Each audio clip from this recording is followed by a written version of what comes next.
What's up guys, and welcome back to Gabe Miller Music. Today I want to talk about the OP-1, specifically whether or not it's still worth buying in 2019, especially given the price increase from a few months ago. The OP-1 is pricey, and there's really no way around that. Plus, there's stuff out like the OP-Z, the Novation Circuit, and other groove boxes that seem to be jockeying to take its place. So, is the OP-1 still worth it? And the answer is, it depends on what you want it to do. Because while all groove boxes are trying to do the same thing, in other words, make music in a compact device, they all do it in different ways, and it'll lend itself to different kinds of music.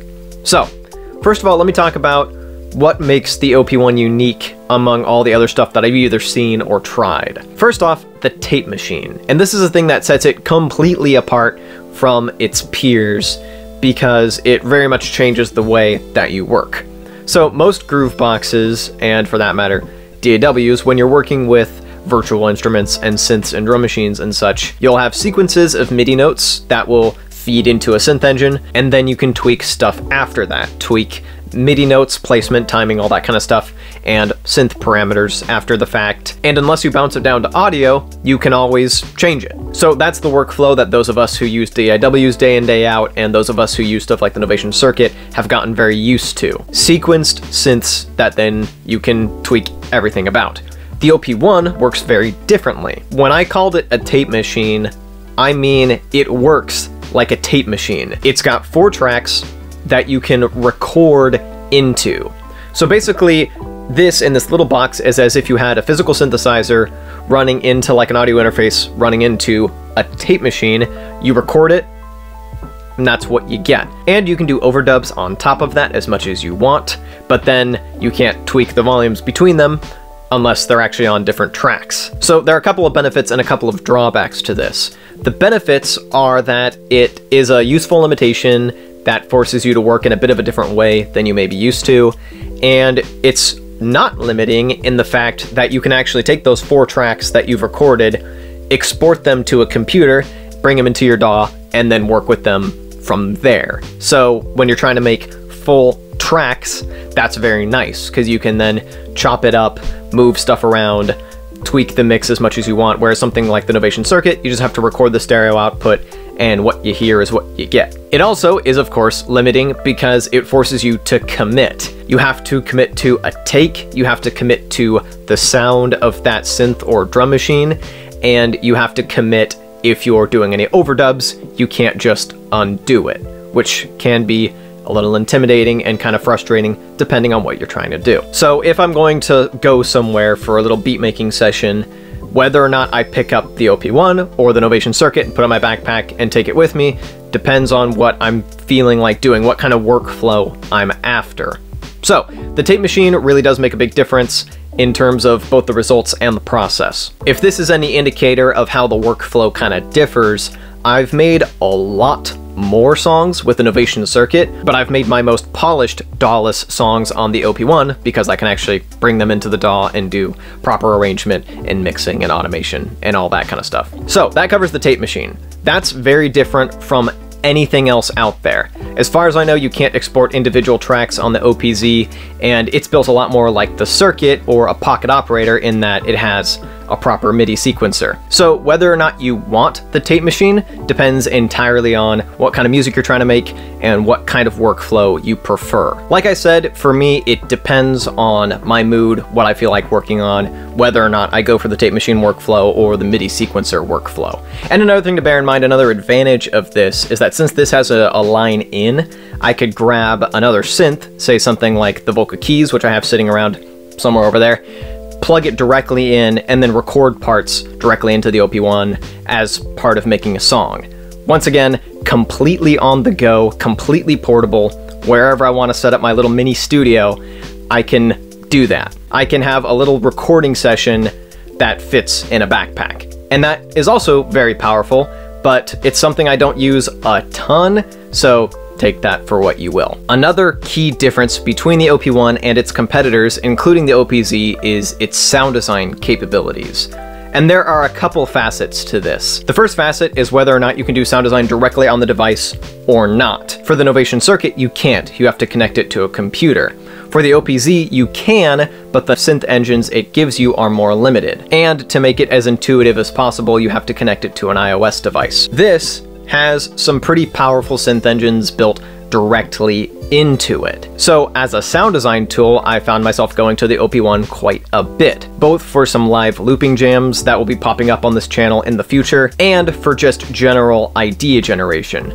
Often I'll find if I'm stuck for inspiration, I'll start just noodling with sounds, come up with a patch, and sometimes I'll come up with a melody and a chord progression and a full arrangement out of that as the inspiration. The built-in sound design capabilities are also very nice if I have a specific sound in mind and I need to just design something quick and dirty from scratch to just get that idea going. If I was just on the Novation Circuit, I would be constrained by whatever sounds I had loaded into there.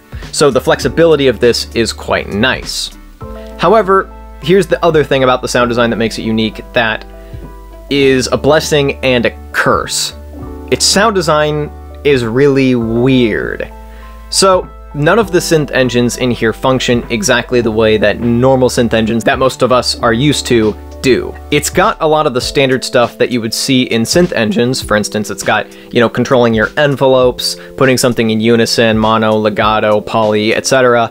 It's got FM and it's got subtractive, but the way you deal with oscillators and the way that you filter stuff and the way that you modulate stuff is all a bit strange. It's different than what you would see on a normal synth, which can be great for coming up with weird, crazy sounds or breaking out of your kind of normal sound design rut, but also it makes it a little harder to design normal sounds. And that goes for the effects as well. There are a few kind of standard ones. There's a pretty standard delay, a pretty standard spring reverb, but there's no real standard distortion.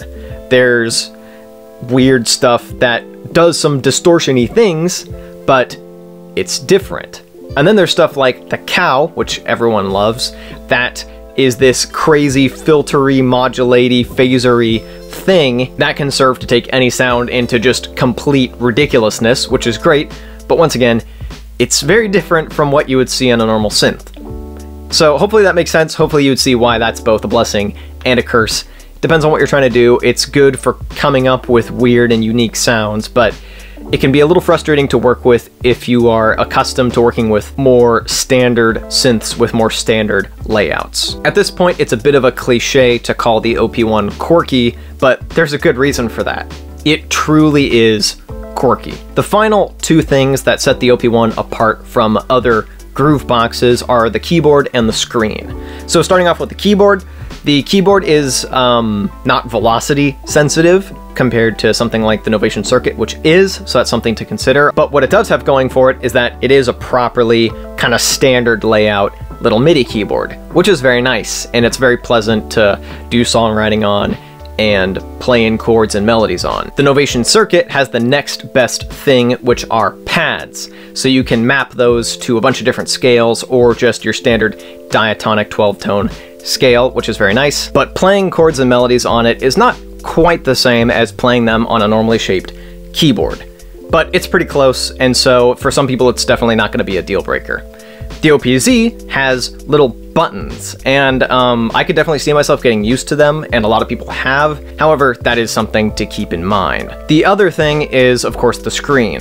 This is the most portable groove box that has a screen that I've ever seen. The Novation Circuit doesn't really even need a screen. It gets away pretty well with just not having one. The way the pads light up makes the workflow plenty clear and intuitive. The OP-Z, I've heard differing things on. I've never used it myself, so I can't comment on it personally, but there are some people who use it who say, doesn't really need a screen, and others who say, yeah, you kind of need the iOS app to go with it to really get the most out of it. So the presence of a screen on this is nice, but is not completely necessary. One other thing that used to set this apart that now doesn't is the ability to play in non-quantized beats. The OP-Z, when it came out, was always able to record non-quantized beats, and the Novation Circuit, with the 1.8 update, gained the ability to play in non-quantized beats. So if you want to play in triplets or wacky polyrhythms, you can.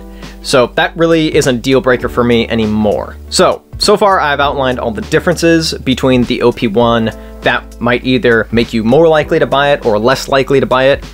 It does have some very powerful and unique features to it, but on the other hand, it is kind of strange and quirky. So, who is this for? If you want a complete studio in a little tiny form factor with a very pretty design, the OP-1 may be for you. And by complete studio, I mean you can record into this, you can record with this, you can design sounds from scratch on it, you can sample into it, you can export it to your other portable studio, being your laptop or whatever. If that's what you want, this is the device for you.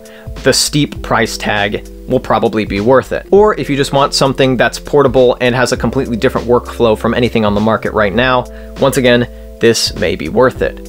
However, if you want to do more kind of on the fly or live jamming, this is not what you want. You probably want either the OP-Z or the Novation Circuit. And finally, if you're just looking for a portable music making device and you're kind of open to learning any different number of workflows, I would recommend getting the Novation Circuit. I mean, I'm going to recommend getting the Novation Circuit kind of regardless of what else you have, because I adore it, I adore its workflow, and I think it's a really inspiring and powerful musical tool, but also, it's quite a bit cheaper than either the OP-1 or the OP-Z, and in a lot of ways, it can stand up to them pretty well. So hopefully I've given you all the information that you'll need to make an informed decision as to whether or not the OP-1 is right for your needs specifically. I really love the OP-1. I've written a lot of songs that I'm very proud of it on. I really like its workflow, and it's a very powerful, fun, out-of-the-box, strange device. However, now that we've got things like the Novation Circuit out there that are as powerful and as inexpensive as they are, the Novation Circuit is not as kind of essential to portable production as it used to be. It kind of used to be the only thing of its kind, and now we see a bunch of these portable groove boxes at multiple different price and power levels popping up. So the OP-1 is just not the essential thing that maybe it was a few years ago. So that is it for today. Thank you so much for watching. If you would like to watch a video where I make a song on the OP-1 from scratch, you can click or tap up over here, or if you're exploring your options of gear and would like to hear an opinion on a different piece of gear, you can watch my review of the Novation Circuit down over here. Once again, thank you so much for watching, and I will be back with a new video next week. Peace!